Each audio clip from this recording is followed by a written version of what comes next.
बिस्मिल्लाहिर्रहमानिर्रहीम। अस्सलाम वालेकुम। क्लास 9 के स्टूडेंट्स, आज मैं आपको केमिस्ट्री के तमाम चैप्टर्स के एमसीक्यूज़ कराऊंगी। ये एमसीक्यूज़ मैं आपको थोड़ा सा जल्दी जल्दी कराऊंगी, ज़्यादा डिटेल में नहीं समझाऊंगी, क्योंकि मैं चाहती हूँ कि आप थोड़े टाइम के अंदर अपने तमाम चैप्टर्स के एमसीक्यूज़ रिवाइज कर लें और ये आपके एनुअल एग्जाम के लिए बहुत हेल्पफुल रहेंगे। चैप्टर नंबर 1 है फंडामेंटल्स ऑफ केमिस्ट्री। एमसीक्यूज़ करना स्टार्ट करते हैं। एमसीक्यूज़ नंबर 1 है the branch of chemistry which deal with hydrocarbon. Chemistry की वो ब्रांच जो हाइड्रोकार्बन को डील करती है उसे क्या कहते हैं? ए है industrial chemistry, B inorganic chemistry, C organic chemistry, D physical chemistry. तो केमिस्ट्री की वो ब्रांच जिसमें हम हाइड्रोकार्बन्स की स्टडी करते हैं वो होती है ऑर्गेनिक केमिस्ट्री। तो एमसीक्यूज नंबर 1 का आंसर आएगा option C, organic chemistry. MCQs number 2 है the atomic mass of an element expressed in grams. किसी एलिमेंट के एटॉमिक मास को जब ग्राम में एक्सप्रेस करते हैं तो उसे क्या कहते हैं? ऑप्शन ए है gram molecular mass, option B है gram atomic mass, option C है gram formula mass, option D है मोल। किसी एटम के एटॉमिक मास को जब हम ग्राम में एक्सप्रेस करते हैं तो ग्राम एटॉमिक मास कहलाता है। किसी मॉलिक्यूल के हम मॉलिक्यूलर मास को ग्राम में एक्सप्रेस करते हैं तो वो ग्राम मॉलिक्यूलर मास कहलाता है। इसी तरह अगर हम किसी फार्मूला के मास को ग्राम में एक्सप्रेस करते हैं तो वो ग्राम फार्मूला मास कहलाता है। और इन तीनों चीज़ों को, यानी अगर हम किसी एटम के, मॉलिक्यूल के या फार्मूला के मास को ग्राम में एक्सप्रेस करते हैं तो वो कहलाता है मोल। क्योंकि हमें ये बताना है कि एलिमेंट के एटॉमिक मास को ग्राम में एक्सप्रेस करने को क्या कहते हैं। तो किसी एलिमेंट के एटॉमिक मास को ग्राम में एक्सप्रेस करने को कहते हैं gram atomic mass. MCQs number 2 का आंसर आएगा ऑप्शन बी, ग्राम एटॉमिक मास।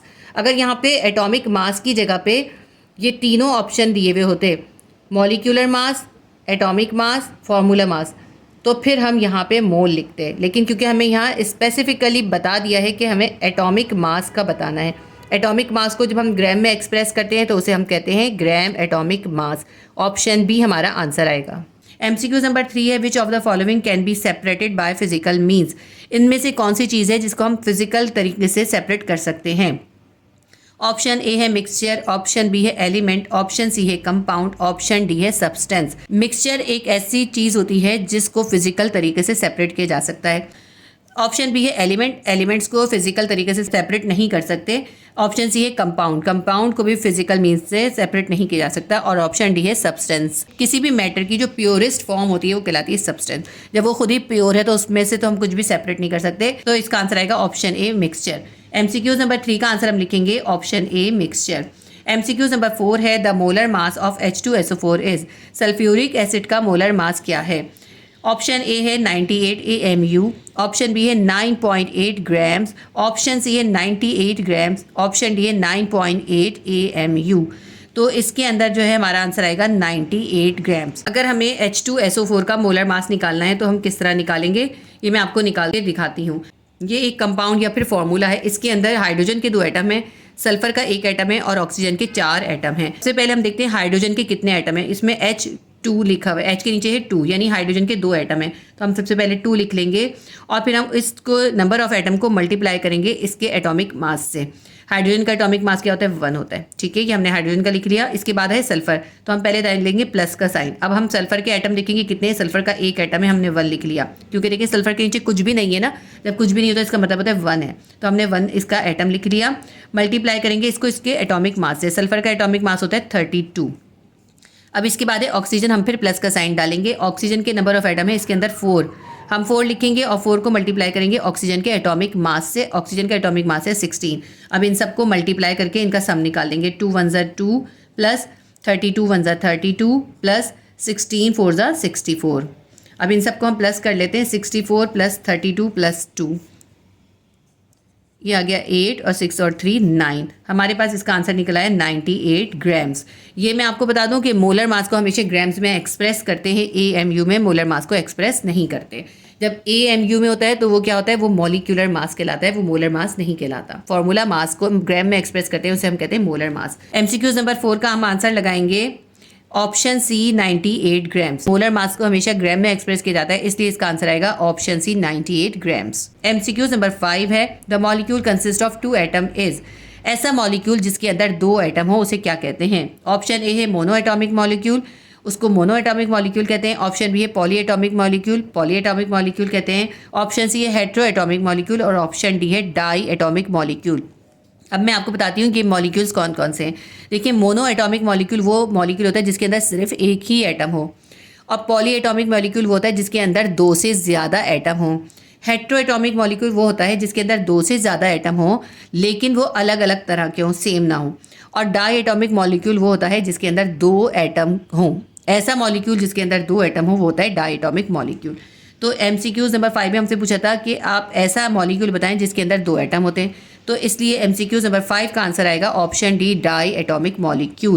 MCQs नंबर 6 है, a formula that indicates actual number and type of atom in a molecule is called. किसी मॉलिक्यूल का ऐसा फॉर्मूला जिसके अंदर हमें उसके अंदर मौजूद एटम के एक्चुअल नंबर भी पता चल रहे हो और टाइप भी पता चल रही हो, वो कहलाता है, क्या कहलाता है? ऑप्शन ए है केमिकल फार्मूला, ऑप्शन बी है एम्पेरिकल फार्मूला, ऑप्शन सी है मॉलिक्यूलर फार्मूला, ऑप्शन डी है फार्मूला मास। अब मैं पहले आपको बताती हूँ कौन से फार्मूले हैं।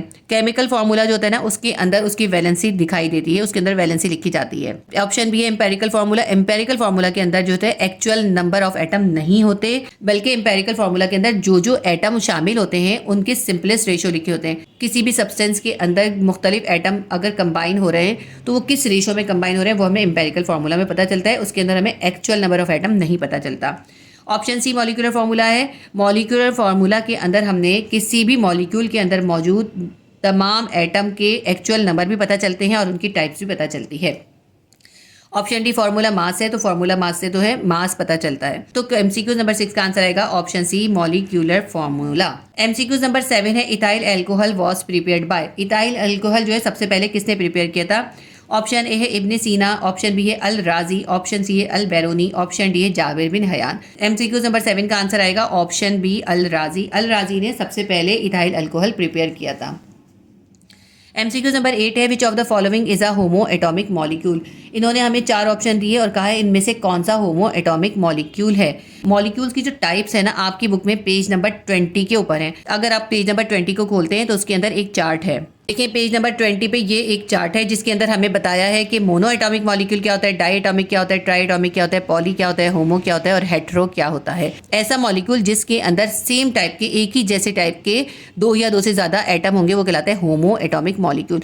और ऐसा मॉलिक्यूल जिसके अंदर डिफरेंट टाइप के दो से ज़्यादा एटम होंगे वो कहलाता है हेट्रो एटॉमिक। होमो एटॉमिक और हेट्रो एटॉमिक आपको समझ में आ गया। इनकी एग्जाम्पल्स भी साथ साथ लिखी हुई हैं इसके अंदर। अब ब्लैंक के अंदर हम देखते हैं हमें क्या ऑप्शन दिए हैं। ऑप्शन ए है H2।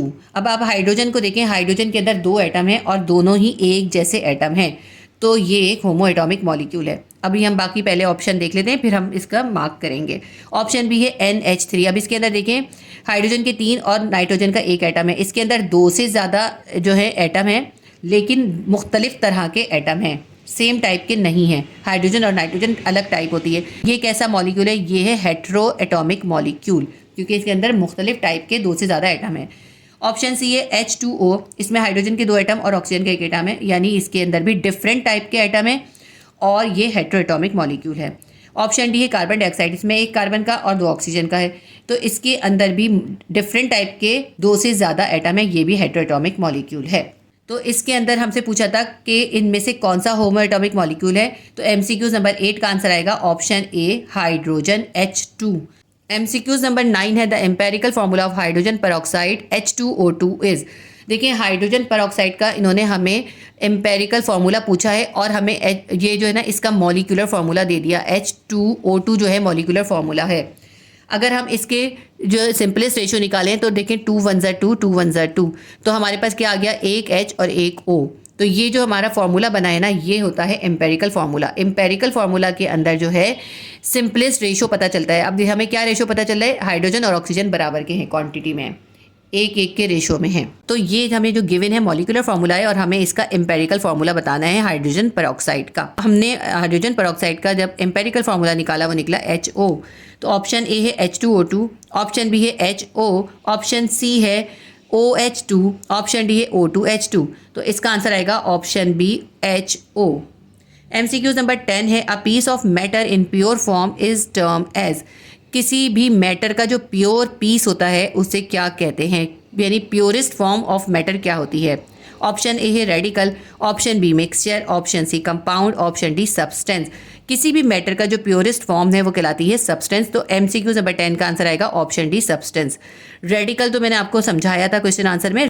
ऐसा एटम जिसके अंदर फ्री इलेक्ट्रॉन होते हैं वो रेडिकल कहलाता है। तो इसका आंसर रेडिकल तो नहीं आ सकता। मिक्सचर के अंदर दो मुख्तलिफ तरह की चीज़ें मिक्स होती हैं और कंपाउंड के अंदर भी दो मुख्तलिफ तरह की चीज़ें मिक्स होती हैं, जबकि सिंपलेस्ट फॉर्म मैटर की यानी बिल्कुल प्योरेस्ट फॉर्म जो होती है वो होती है सब्सटेंस।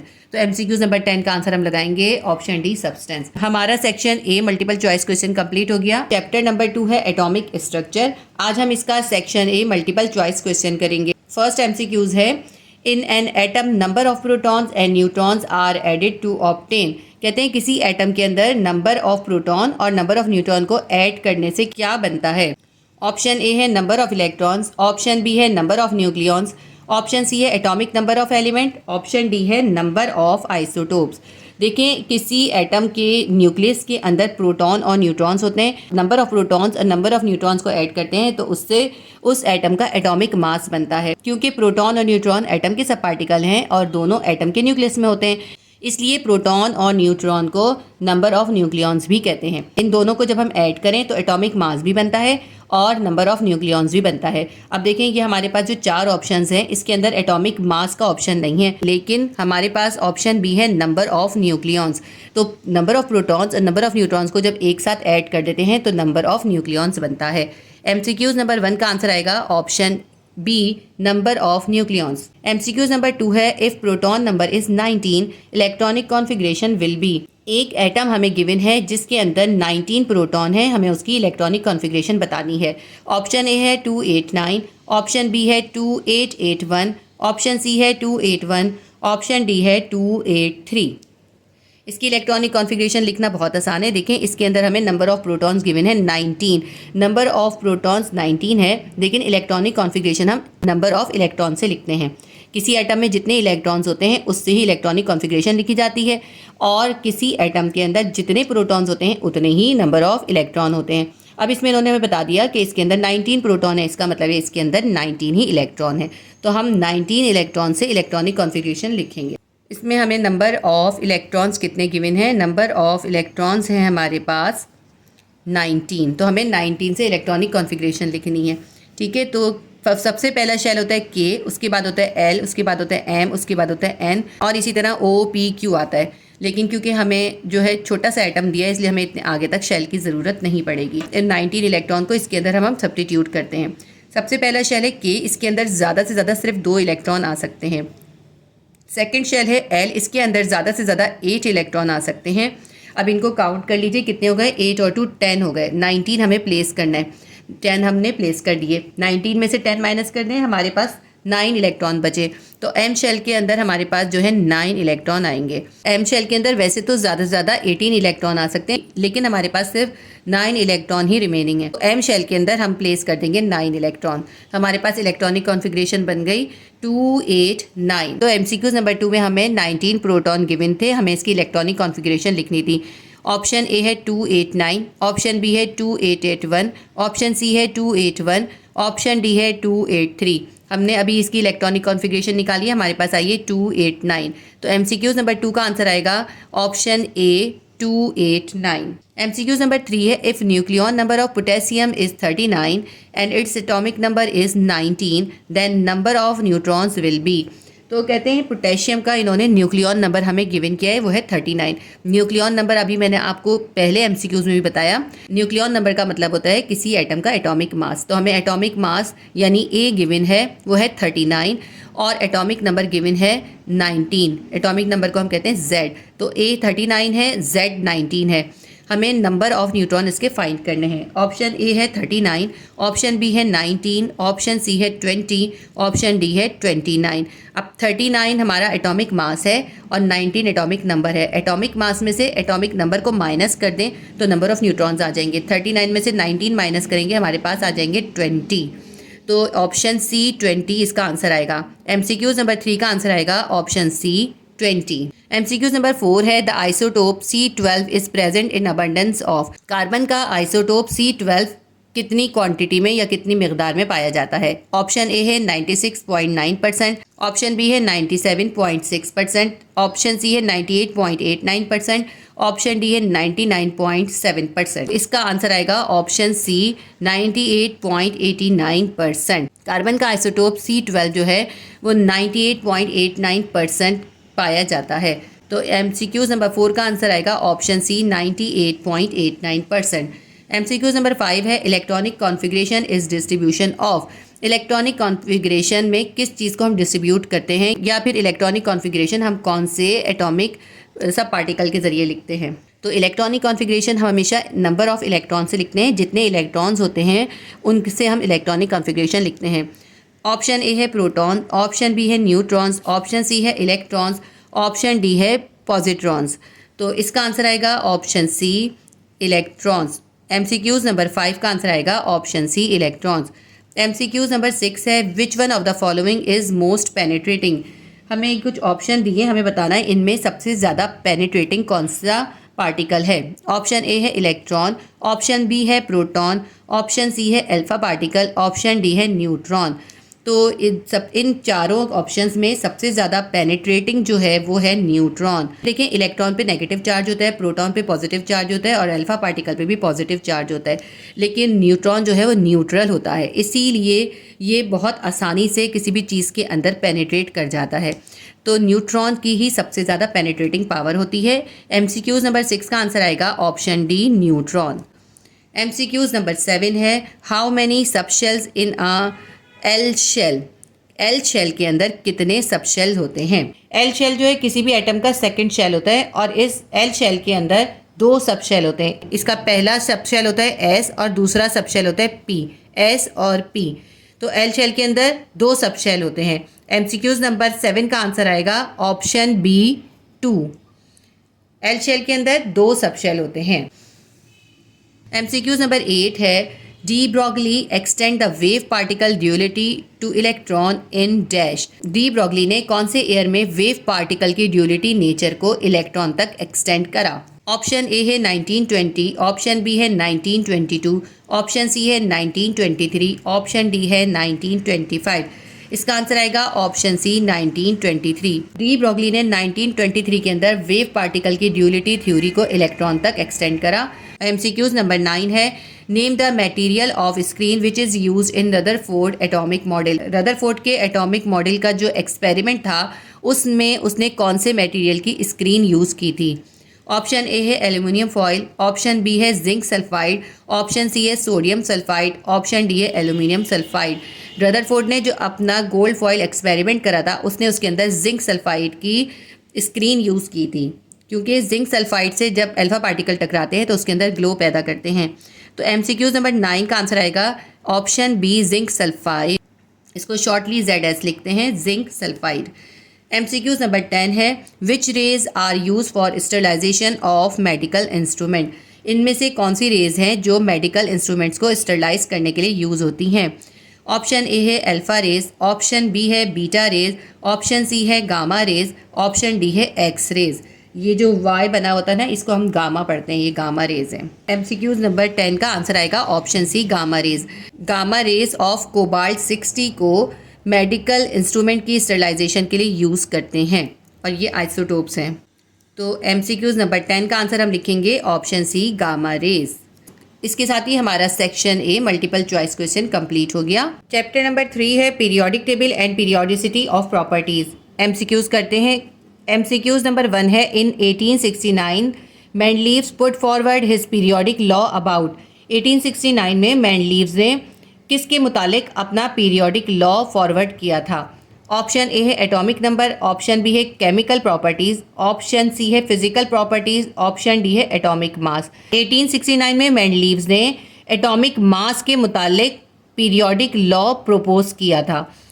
तो MCQs नंबर 1 का आंसर आएगा ऑप्शन डी एटॉमिक मास।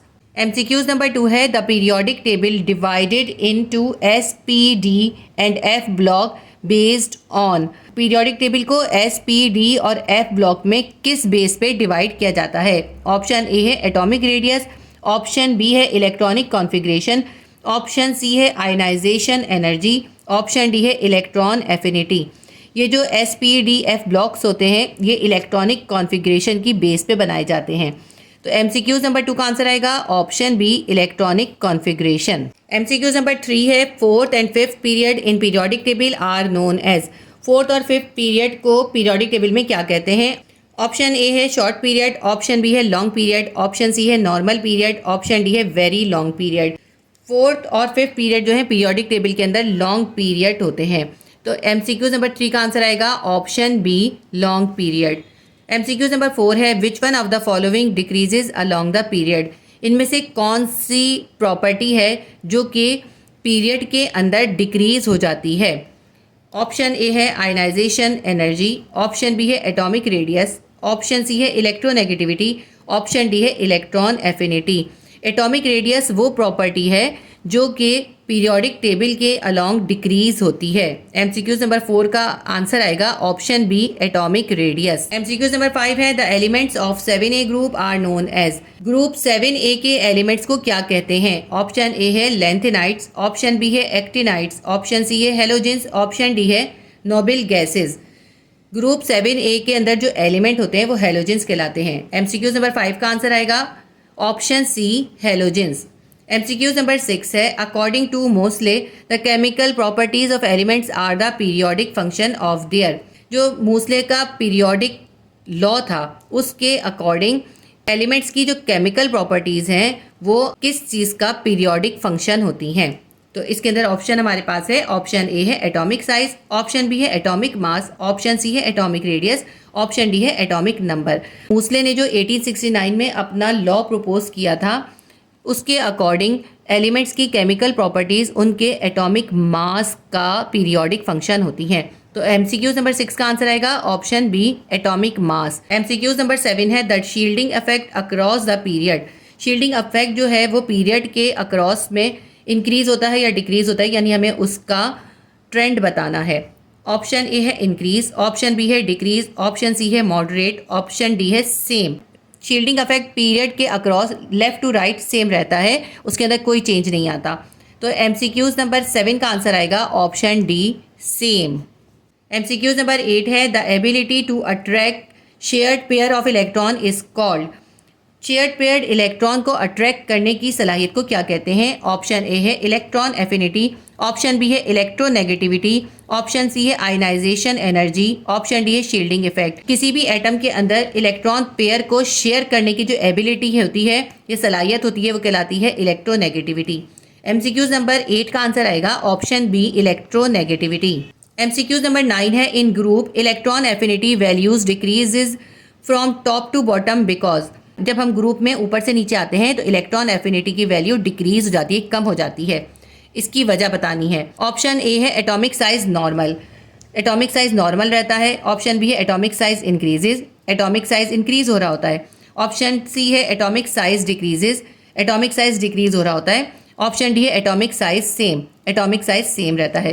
देखिए जब ग्रुप के अंदर हम टॉप से बॉटम की तरफ आते हैं तो एलिमेंट्स के एटम का साइज जो है वो इंक्रीज हो रहा होता है, उनके एटॉमिक मासेस बढ़ते जाते हैं, उनका साइज इंक्रीज होता जाता है। तो इस वजह से जैसे जैसे उनका साइज इंक्रीज होता जाता है उनकी इलेक्ट्रॉन एफिनिटी कम होती जाती है। तो हमसे यही पूछा था कि ग्रुप के अंदर टॉप से बॉटम आते हुए इलेक्ट्रॉन एफिनिटी क्यों कम होती जाती है। तो उसकी रीज़न की होती है क्योंकि ग्रुप में टॉप से बॉटम आते हुए एलिमेंट्स का एटॉमिक साइज इंक्रीज हो रहा होता है, इसलिए इलेक्ट्रॉन एफिनिटी डिक्रीज होती है। MCQ नंबर 9 का आंसर आएगा option B atomic size increases. MCQ number 10 है ऑल ट्रांजिशन एलिमेंट्स आर। तमाम ट्रांजिशन एलिमेंट्स क्या होते हैं। ऑप्शन ए है गैसेस, ऑप्शन बी है मेटल्स, ऑप्शन सी है नॉन मेटल्स, ऑप्शन डी है मेटालॉइड्स। तमाम ट्रांजिशन एलिमेंट्स जो हैं वो मेटल्स होते हैं। MCQ नंबर 10 का आंसर आएगा option B metals. Chapter number 3 के 10 MCQs हमारे कंप्लीट हो गए। Chapter number 4 chemical bonding. MCQs number 1 है an example of ionic compound is. हमें ये 4 ऑप्शन दिए और हमें बताना है इनमें से कौन सा आयनिक कंपाउंड है। ऑप्शन ए है H2 हाइड्रोजन गैस का मॉलिक्यूल, ऑप्शन बी है CH4 methane gas, option C है N2 यानी नाइट्रोजन गैस का मॉलिक्यूल, ऑप्शन डी है NaCl, ये जो कॉमनली यूज होता है सॉल्ट, उसका फॉर्मूला होता है sodium chloride. Option A, B और सी ये तीनों कोवेलेंट कंपाउंड हैं। इसमें सिर्फ ऑप्शन डी यानी सोडियम क्लोराइड जो है वो आयनिक कंपाउंड है, क्योंकि सोडियम और क्लोरीन के बीच में आयनिक बॉन्ड बनता है, इसलिए सोडियम क्लोराइड आयनिक कंपाउंड है। तो MCQ नंबर 1 का आंसर आएगा option D sodium chloride. MCQ number 2 है interaction between highly electron deficient hydrogen and highly electronegative atom is called.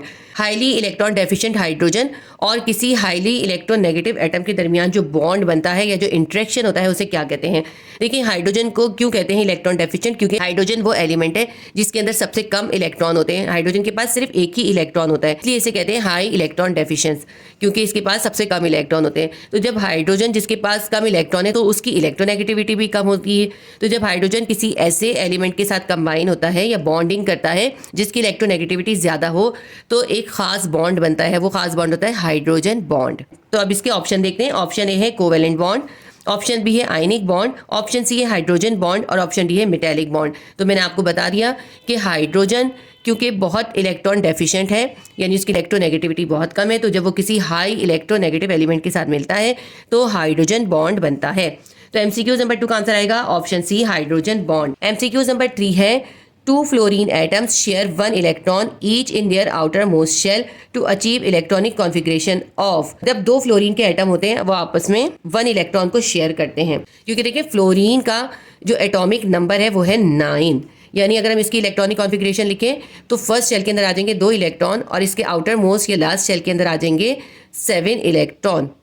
तो फ्लोरीन के आउटर मोस्ट शेल के अंदर वैलेंस इलेक्ट्रॉन होते हैं 7। तो फ्लोरीन अगर अपना ऑक्टेट कंप्लीट करना चाहता है तो उसको सिर्फ 1 इलेक्ट्रॉन चाहिए होगा। तो अगर फ्लोरीन 1 इलेक्ट्रॉन गेन कर लेता है या किसी के साथ शेयर कर लेता है तो उसका ऑक्टेट कंप्लीट हो जाता है। क्योंकि फ्लोरीन के एटम को सिर्फ 1 इलेक्ट्रॉन की जरूरत होती है, तो फ्लोरीन के 2 एटम आपस में अपने आउटर मोस्ट शेल के 1 इलेक्ट्रॉन को शेयर कर लेते हैं, उनके ऑक्टेट कंप्लीट हो जाते हैं। उनकी इलेक्ट्रॉनिक कॉन्फ़िगरेशन हो जाती है 2 और 8, क्योंकि यहाँ पे इन्होंने 1 इलेक्ट्रॉन और ले लिया। जब उसने 1 इलेक्ट्रॉन को शेयर कर लिया तो फ्लोरीन की इलेक्ट्रॉनिक कॉन्फ़िगरेशन हो गई 8 और 2 10, यानी कि फ्लोरीन के पास अब इलेक्ट्रॉन हो गए 10। अब एटॉमिक नंबर हो गया 10 और 10 होता है असल में एटॉमिक नंबर नियॉन का। इसका मतलब है जब फ्लोरीन अपना ऑक्टेट यानी आउटर मोस्ट शेल कंप्लीट कर लेगा तो फिर उसकी इलेक्ट्रॉनिक कॉन्फ़िगरेशन किसके बराबर हो जाएगी? उसकी इलेक्ट्रॉनिक कॉन्फ़िगरेशन 10 हो जाएगी, जो कि नियॉन की होती है। तो उसकी इलेक्ट्रॉनिक कॉन्फ़िगरेशन किसके बराबर हो जाएगी? नियॉन के बराबर हो जाएगी। ऑप्शन देख लेते हैं पहले हम इसमें। ऑप्शन ए है जीनॉन, ऑप्शन बी है आर्गन, ऑप्शन सी है क्रिप्टॉन, ऑप्शन डी है नियॉन। तो मैंने इसका आंसर आपको बता दिया कि जब फ्लोरीन अपना आउटर मोस्ट शेल 1 इलेक्ट्रॉन को शेयर करके कंप्लीट कर लेती है तो उसकी इलेक्ट्रॉनिक कॉन्फ़िगरेशन 10 हो जाती है, जो कि 10 जो है एटॉमिक नंबर होता है नियॉन का। तो इसलिए उसकी इलेक्ट्रॉनिक कॉन्फ़िगरेशन बन जाती है नियॉन की। तो एमसीक्यूज नंबर 3 का आंसर आएगा option D neon. MCQs number 4 है number of electrons lost by atom of group 3A equals. Group 3A कितने इलेक्ट्रॉन लूज करता है, यानी यूं कह लें कि ग्रुप 3A के पास कितने वैलेंस इलेक्ट्रॉन होते हैं। देखिए इसके नाम से ही पता चल रहा है ना, ग्रुप का नाम जो होता है उसके वैलेंस इलेक्ट्रॉन की तादाद पे रखा जाता है। ग्रुप 3A का मतलब है कि इस ग्रुप में जितने एलिमेंट्स होंगे उन तमाम के वैलेंस शेल के अंदर 3 इलेक्ट्रॉन्स होंगे। ठीक है, तो इसका आंसर आएगा 3 इलेक्ट्रॉन्स। ऑप्शन ए है हमारे पास 1, ऑप्शन बी है 2, ऑप्शन सी है 3, ऑप्शन डी है 4। तो एमसीक्यूज नंबर 4 का आंसर आएगा ऑप्शन सी 3। एमसीक्यूज नंबर 5 है atom which loses 2 electrons from its outer shell to form ion. हमें बताना है कि वो कौन सा एटम है जो अपने आउटर मोस्ट शेल से 2 इलेक्ट्रॉन को लूज करके आयन बना लेता है। मैग्नीशियम वो एटम है जो अपने आउटर मोस्ट शेल के अंदर से 2 इलेक्ट्रॉन को लूज करता है, क्योंकि मैग्नीशियम का एटॉमिक नंबर होता है 12। ठीक है, जब 12 होता है एटॉमिक नंबर तो उसकी इलेक्ट्रॉनिक कॉन्फ़िगरेशन लिख लेते हैं हम। पहले शेल के अंदर आ जाएंगे 2 इलेक्ट्रॉन, सेकंड शेल यानी एल शेल के अंदर आ जाएंगे 8 इलेक्ट्रॉन, क्योंकि उसमें ज़्यादातर 8 आ सकते हैं। 8 और 2 10 हो गए, इसके पास बचे सिर्फ 2 इलेक्ट्रॉन, तो इसके आउटर मोस्ट शेल के अंदर आ जाएंगे 2 इलेक्ट्रॉन। अगर मैग्नीशियम को स्टेबिलिटी हासिल करनी है यानी नोबेल गैसेस की इलेक्ट्रॉनिक कॉन्फ़िगरेशन हासिल करनी है तो उसे अपना ऑक्टेट कंप्लीट करना होगा। ऑक्टेट कंप्लीट करने के लिए मैग्नीशियम अपने इन 2 इलेक्ट्रॉन को लूज कर देगा। अगर मैग्नीशियम अपने इन आउटर मोस्ट शेल के 2 इलेक्ट्रॉन को लूज कर देगा तो उसका ये शेल ख़त्म हो जाएगा और उसका लास्ट शेल बन जाएगा ये एल शेल, जिसके अंदर 8 इलेक्ट्रॉन होंगे, यानी उसका ऑक्टेट कंप्लीट हो जाएगा। इस तरह मैग्नीशियम नोबेल गैसेस की इलेक्ट्रॉनिक कॉन्फ़िगरेशन अटेन कर लेगा और स्टेबल हो जाएगा। तो मैग्नीशियम वो एटम है जो अपने आउटर मोस्ट शेल से 2 इलेक्ट्रॉन को लूज करता है। इनके अंदर हमें ऑप्शन दिए हैं। ऑप्शन ए है ऑक्सीजन, ऑप्शन बी है पोटेशियम, ऑप्शन सी है मैग्नीशियम, ऑप्शन डी है कार्बन। आप इन बाकी तमाम की भी इलेक्ट्रॉनिक कॉन्फ़िगरेशन लिखकर देख सकते हैं। एमसीक्यूज नंबर 5 का आंसर आएगा option C magnesium. MCQ number 6 है, in sodium chloride crystal lattice each sodium ion is surrounded by. जो सोडियम क्लोराइड का क्रिस्टल होता है उसके अंदर सोडियम आयन किस चीज से सराउंडेड होता है? सोडियम आयन जो होता है वो क्लोरीन के 6 नेगेटिव आयन से सराउंडेड होता है। ऑप्शन ए है 6 chlorine negative ion, option B है 6 sodium positive ion, option C है 8 क्लोरीन आयंस, ऑप्शन डी है 12 क्लोरीन आयंस। जो सोडियम क्लोराइड का क्रिस्टल होता है उसमें सोडियम पॉजिटिव आयन क्लोरीन के 6 नेगेटिव आयन से सराउंडेड होता है। तो MCQ नंबर 6 का आंसर आएगा option A 6 chlorine negative ion. आप ये ध्यान कीजिएगा कि इसके ऊपर नेगेटिव का साइन भी है। तो MCQ नंबर 6 का आंसर है option A 6 chlorine negative ions. MCQ number 7 है, at room temperature most of ionic compounds are. Room temperature पर ज्यादातर आयनिक कंपाउंड कैसे होते हैं? ऑप्शन ए है एमोर्फस सॉलिड्स, ऑप्शन बी है क्रिस्टलाइन सॉलिड, ऑप्शन सी है लिक्विड्स, ऑप्शन डी है गैसेस। जो आयनिक कंपाउंड होते हैं ना वो रूम टेम्परेचर पर ज्यादातर क्रिस्टलाइन सॉलिड होते हैं। एमोर्फस सॉलिड का मतलब होता है पाउडर के फॉर्म का जो सॉलिड होता है। क्रिस्टल सॉलिड का मतलब होता है कि खास किसी शक्ल का सॉलिड होता है। MCQ नंबर 7 का आंसर आएगा option B crystalline solid.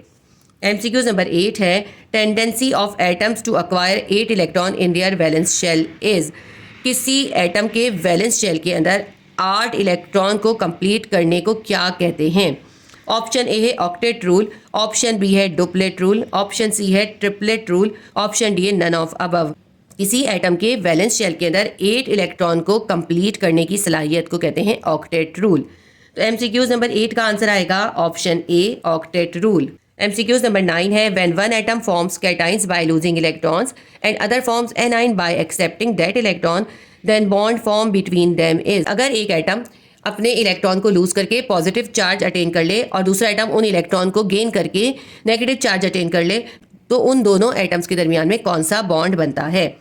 Option A है कोवेलेंट बॉन्ड, ऑप्शन बी है आयनिक बॉन्ड, ऑप्शन सी है coordinate covalent bond, option D है हाइड्रोजन बॉन्ड। तो MCQ नंबर 9 का आंसर आएगा option B ionic bond. Cations और एनाइंस के दरमियान में आयनिक बॉन्ड बनता है। MCQ नंबर 9 का आंसर है option B ionic bond. MCQ number 10 है, noble gases are stable because they contain. हमें बताना है कि नोबल गैसेज के स्टेबल होने की क्या वजह है। ऑप्शन ए है 4 इलेक्ट्रॉन्स इन वैलेंस शेल, क्योंकि उनके वैलेंस शेल में 4 इलेक्ट्रॉन होते हैं। ऑप्शन बी है 6 इलेक्ट्रॉन इन वैलेंस शेल, क्योंकि उनके वैलेंस शेल में 6 इलेक्ट्रॉन होते हैं। ऑप्शन सी है 8 इलेक्ट्रॉन्स इन वैलेंस शेल, क्योंकि उनके वैलेंस शेल में 8 इलेक्ट्रॉन होते हैं। ऑप्शन डी है 10 इलेक्ट्रॉन्स इन वैलेंस शेल, क्योंकि उनके वैलेंस शेल में 10 इलेक्ट्रॉन्स होते हैं। तो हमें पता है कि नोबल गैसेज के ऑक्टेट और डुप्लेट कंप्लीट होते हैं। तो नोबल गैसेस की स्टेबल होने की वजह क्या है? क्योंकि उनके वैलेंस शेल में 8 इलेक्ट्रॉन्स होते हैं, यानी उनके ऑक्टेट कंप्लीट होते हैं। तो MCQ नंबर 10 का आंसर आएगा option C 8 electrons in valence shell. MCQ number 11 है, bond which involve 3 shared electron pair is a. ऐसा बॉन्ड जिसके अंदर 3 इलेक्ट्रॉन के पेयर शेयर हो रहे हो उसे क्या कहते हैं? ऑप्शन ए है double covalent bond, option B single covalent bond, option C triple covalent bond, option D none of above. ऐसा बॉन्ड जिसमें 3 इलेक्ट्रॉन के पेयर शेयर हो रहे हो उसे कहते हैं ट्रिपल कोवेलेंट बॉन्ड। तो MCQ नंबर 11 का आंसर आएगा option B triple covalent bond. MCQ number 12 है, a non metal atom form anion by. एक नॉन मेटल एटम के ऊपर कैसे एनाइन बनता है? इसका मतलब है कैसे एक नॉन मेटल के एटम के ऊपर नेगेटिव चार्ज आता है। ऑप्शन ए है लूजेस बाय इलेक्ट्रॉन, इलेक्ट्रॉन को लूज करने से। ऑप्शन बी है गेन ऑफ इलेक्ट्रॉन, इलेक्ट्रॉन को गेन करने से। ऑप्शन सी है loses of proton, proton lose करने से। ऑप्शन डी है gain of proton, proton gain करने से। किसी भी एटम के ऊपर जो नेगेटिव चार्ज आता है ना वो इलेक्ट्रॉन को गेन करने से आता है। तो MCQ नंबर 12 का आंसर आएगा option B gain of electrons. MCQ number 13 है, when 2 identical atoms share electron pairs and exert same force on each other then. अगर दो एक जैसे यानी एक जैसी इलेक्ट्रोनेगेटिविटी के एटम्स आपस में इलेक्ट्रॉन्स के पेयर को शेयर कर रहे हों और दोनों उस इलेक्ट्रॉन के पेयर के ऊपर सेम फोर्स एक्सर्ट कर रहे हों तो उनमें कौन सा कोवेलेंट बॉन्ड बनेगा? ऑप्शन ए है non polar covalent bond, non polar covalent bond बनेगा। ऑप्शन बी है polar covalent bond, option C है double covalent bond, option D है कोऑर्डिनेट कोवेलेंट बॉन्ड। जब 2 आइडेंटिकल एटम आपस में इलेक्ट्रॉन के पेयर को शेयर करते हो, क्योंकि वो आइडेंटिकल होते हैं उनकी इलेक्ट्रोनेगेटिविटी सेम होती है, इसलिए वो सेम फोर्स जो है उस इलेक्ट्रॉन पेयर पे एक्सर्ट करते हैं। इससे जो बॉन्ड बनता है वो बनता है नॉन पोलर कोवेलेंट बॉन्ड। तो MCQ नंबर 13 का आंसर आएगा option A non polar covalent bond. MCQ number 14 है synthetic resins are used on places where. Synthetic resins किन जगहों पे इस्तेमाल किए जाते हैं? ऑप्शन ए है इलेक्ट्रिक रेजिस्टेंस इज रिक्वायर्ड, जहां इलेक्ट्रिक रेजिस्टेंस की जरूरत होती है। ऑप्शन बी है वाटर रेजिस्टेंस इज रिक्वायर्ड, जहां वाटर रेजिस्टेंस की जरूरत होती है। Option C addition is required, जहां हमें किसी चीज को किसी चीज के साथ स्टिक करना होता है। Option D friction is required, जहां हमें फ्रिक्शन की जरूरत होती है। तो सिंथेटिक रेजिन जो है वाटर रेजिस्टेंस के लिए यूज़ किए जाते हैं ऐसी जगहों पे जहाँ से वाटर लीक हो रहा हो, जैसे कि वाटर के पाइप्स होते हैं या टैंक्स वगैरह होते हैं, तो उनके अंदर इपॉक्सी रेजिन यूज़ किया जाता है वाटर लीकेज को रोकने के लिए। तो MCQ नंबर 14 का आंसर आएगा option B, water resistance is required. ठीक है, सिंथेटिक रेजिन वाटर रेजिस्टेंस के लिए यूज़ किए जाते हैं। MCQs नंबर 15 है oxygen belong to group 6A, so number of electron in its valence shell are. Oxygen जो है ग्रुप 6A से ताल्लुक़ रखती है, तो इसके वैलेंस शेल में कितने इलेक्ट्रॉन होंगे? आपको ग्रुप के नाम से ही पता चल जाता है कि उसके वैलेंस शेल में कितने इलेक्ट्रॉन होंगे, क्योंकि ये ग्रुप 6 से ताल्लुक़ रखती है, तो इसके वैलेंस शेल के अंदर 6 इलेक्ट्रॉन होंगे। ऑप्शन ए है 4, ऑप्शन बी है 2, ऑप्शन सी है 6, ऑप्शन डी है 8। MCQs नंबर 15 का आंसर आएगा ऑप्शन सी 6। MCQs नंबर 16 है electron pairs which are not shared by atoms are called. Electron के वो पेयर जो कि शेयर नहीं होते वो क्या कहलाते हैं? क्योंकि जब एटम्स के दरमियान बॉन्डिंग हो रही होती है तो उसके कुछ इलेक्ट्रॉन तो शेयर होते हैं, लेकिन कुछ इलेक्ट्रॉन के पेयर शेयर नहीं होते। तो जो इलेक्ट्रॉन पेयर शेयर नहीं होते उन्हें कहते हैं लोन पेयर्स। तो इसमें हमसे यही पूछा है कि जो इलेक्ट्रॉन के पेयर शेयर नहीं होते उन्हें क्या कहते हैं। ऑप्शन ए है इलेक्ट्रॉन्स पेयर, ऑप्शन बी है लोन पेयर्स, ऑप्शन सी है बॉन्ड पेयर्स, ऑप्शन डी है शेयर पेयर्स। MCQs नंबर 16 का आंसर आएगा option B, lone pairs. MCQs number 17 है strength of intermolecular forces from ionic और covalent bond is. Intermolecular forces की जो strength है वो आयनिक या कोवेलेंट बॉन्ड की निस्बत कैसी होती है? वीक होती है या स्ट्रांग होती है? यानी इंटरमोलिकुलर फोर्स आयनिक और कोवेलेंट बॉन्ड की निस्बत स्ट्रांग होती है या वीक होती है, ये हमें बताना है। ऑप्शन ए है वीकर, ऑप्शन बी है स्ट्रॉन्गर, ऑप्शन सी है इक्वल, ऑप्शन डी है नन ऑफ अबव। जो इंटरमोलिकुलर फोर्सेस होती हैं वो आयनिक या कोवेलेंट बॉन्ड की निस्बत वीकर होती हैं, कमज़ोर होती हैं। तो MCQs नंबर 17 का आंसर आएगा ऑप्शन ए, वीकर। MCQs नंबर 18 है आयनिक क्रिस्टल्स हैव। आयनिक क्रिस्टल कैसे होते हैं या आयनिक क्रिस्टल के अंदर क्या होता है? ऑप्शन ए है हाई मेल्टिंग पॉइंट्स, आयनिक क्रिस्टल के हाई मेल्टिंग पॉइंट होते हैं। ऑप्शन बी है मॉडरेट मेल्टिंग पॉइंट या उनके मीडियम से मेल्टिंग पॉइंट होते हैं। ऑप्शन सी है लो मेल्टिंग पॉइंट या उनके लो मेल्टिंग पॉइंट होते हैं। ऑप्शन डी है नन ऑफ अबव, इनमें से कुछ भी नहीं। आयनिक क्रिस्टल के हाई मेल्टिंग पॉइंट होते हैं। MCQs नंबर 18 का आंसर आएगा ऑप्शन ए, high melting points. MCQs number 19 है bond form by mutual sharing of electron is. Electron की म्यूचुअल शेयरिंग से जो बॉन्ड बनता है उसे क्या कहते हैं? ऑप्शन ए है आयनिक बॉन्ड, ऑप्शन बी है coordinate covalent bond, option C है कोवैलेंट बॉन्ड, ऑप्शन डी है मेटालिक बॉन्ड। तो MCQs नंबर 19 का आंसर आएगा कि इलेक्ट्रॉन की शेयरिंग से जो बॉन्ड बनते हैं वो होते हैं कोवैलेंट बॉन्ड। MCQs नंबर 19 का आंसर हम लगाएंगे option A, covalent bond. MCQs number 20 है which of the following diagram shows atoms are bonded with same electronegativity. हमें इसके अंदर वो फिगर बतानी है जिसमें एटम्स के दरमियान सेम इलेक्ट्रोनेगेटिविटी शो हो। कोई भी दो एटम जब आपस में बॉन्डिंग कर रहे हैं तो उनके दरमियान जो इलेक्ट्रॉन का पेयर शेयर हो रहा है अगर वो उनके बिल्कुल सेंटर में होगा तो फिर उनके दरमियान सेम इलेक्ट्रोनेगेटिविटी होगी। तो इन्होंने हमें कहा है हमें सेम इलेक्ट्रोनेगेटिविटी वाली इसमें से डायग्राम बतानी है। तो हमें कैसी डायग्राम ढूंढनी है? हमें ऐसी ढूंढनी है जिसके अंदर इलेक्ट्रॉन का पेयर जो है बिल्कुल सेंटर में शेयर हो रहा हो। अगर ये इलेक्ट्रॉन का पेयर बी की तरफ जा रहा हो तो इसका मतलब है बी ज़्यादा इलेक्ट्रोनेगेटिव एटम है, और अगर ए की तरफ जा रहा हो तो ए ज़्यादा इलेक्ट्रोनेगेटिव एटम है। लेकिन क्योंकि इसमें हमें ऐसे एटम गिवन किए हैं जिनकी इलेक्ट्रोनेगेटिविटी सेम है, इसलिए इलेक्ट्रॉन का पेयर बिल्कुल सेंटर में रहेगा। तो इसके अंदर आप इसमें पिक्चर में देखें तो सिर्फ ऑप्शन ए है जिसके अंदर इलेक्ट्रॉन का पेयर जो है वो सेंटर में है। ठीक है, तो MCQs नंबर 20 का आंसर आएगा ऑप्शन ए।